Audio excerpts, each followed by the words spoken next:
The second season of Case Study of Ventus follows Ventus and Noir as they head out to the town of Jodinia in search of the Beast, an enormous wolf-like creature that has slaughtered hundreds of people. Suspecting that the Beast is a curse-bearing vampire, Ventus primarily aims to heal it using the power of his grimoire. Along the way, the two get separated and suddenly travel back to the past, to the exact moment the Beast is lurking in the woods. After a battle against the gigantic wolf and a vampire hunter, Ventus decides to team up with Jeanne in order to find Noé. Despite being allies, Jeanne's goal is the opposite of Ventus, as she is tasked to kill the beast, suspecting it may be someone she used to know. Meanwhile, a severely wounded Noé is picked up by the mysterious Chloé de Archer and her servant. Like Noé, Chloé is a vampire whose existence was erased from the public knowledge. She has been a guardian for future generations and once tried to find a way to become human again. While Noé is grateful to Chloé for hospitality, little does he know that she might be siding with a force far more dangerous than the beast itself. This anime is about 12 episodes, premiered January 15th to April 2nd, 2022, based off a manga series. It is action, fantasy, and mystery. Themes are historical and vampire. Each episode is 20 minutes, and it's rated R and 70+ for violence and profanity. Let's get started into the review.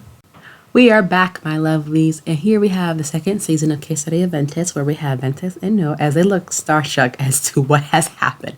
They are looking for the so-called beast that has killed at least 100,000 people. And on that note, I feel like, we're seeing more backstory for Ventus and Noé. Like, we're seeing them travel together, we're seeing them being more comfortable with each other, which is pretty impressive from the first season that we came through. And look at cute little Mur on Noah's cute. He's in a mood. He's like, why are we in a cat? I'm like, why are we here? He's like, I'd rather be eating cat food somewhere. But his cat is so funny. I love his cat. But as we digress, one fun fact that I like about Noé, I don't know if y'all seen it from the first review that I've done. If you haven't, go watch that. But if you already know, Noé can see memories when he bites into people from their blood, which I think is kind of cool. I think, as we explore more that dynamic for Noé and his abilities as a vampire, along with other vampires and vampire hunters that they encounter along their way, I think it's pretty cool. I think, we're learning more and more about them, how we just barely scratched the surface when we first met him in season 1, now to season 2. And then jumping into season 2, we see more of Jeanne and we learn more about her and her past, because at the first season, we didn't know anything about her, which is kind of interesting, like how they kept that little shroud of mystery surrounding her. But in season 2, we get to form more of her backstory and kind of interesting to see how Ventus and her team up and how the dynamic will kind of work when it comes to both of them encountering beasts once their goals for each other. Pertaining when it pertains to beasts, how they're very different. But you see her like coming through for Ventus, and he is very shocked that she is helping him when they have not always gotten on the best of terms. For most of the time. I mean, most of the time they're either always arguing or bickering, or he does something to like charm her to make her blush or whatever. But I'm really excited to see how their dynamic becomes closer as we get to know more about her and Ventus as a whole. And it's just interesting because I love her color palette, the light pink and the white. It works well with her. And then we have lovely Ventus. We are slowly learning more about Ventus's backstory as well. Like, you only know like a little bit from him and his grimoire that was basically everyone was looking for him. But now we're delving more into Ventus's past as well, because we didn't know much about him, and like his home life, his family life, like where he came from, like how he came to be, and why is he so set on curing the vampires with his grimoire.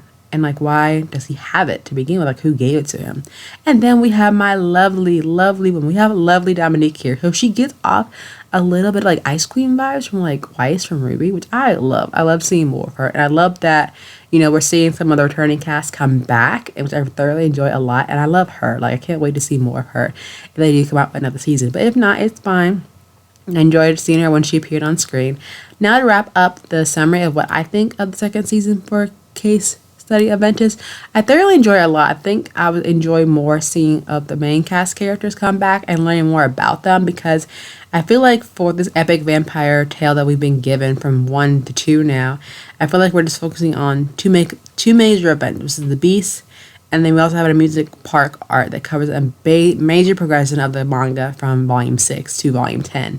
And I feel like right now, since the anime has caught up with the source material, I think we're pretty in good for like a good amount of learning between all the vampires, the humans who interact with all these vampires, and the cursed vampire bears who are here in the world. Now, if we can learn more about these characters, like the new ones who we are introduced to, that'd be more lovely.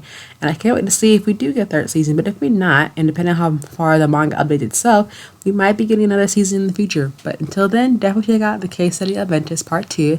Let me know what you think down in the comments below. And comment below your favorite vampire from this series. I definitely love Noah and Dominique. They're my favorite, but Ventus comes in a good strong first because it's Glimnar. But definitely check it out if you haven't already. And I'll see you soon for another anime review. Until then, bye.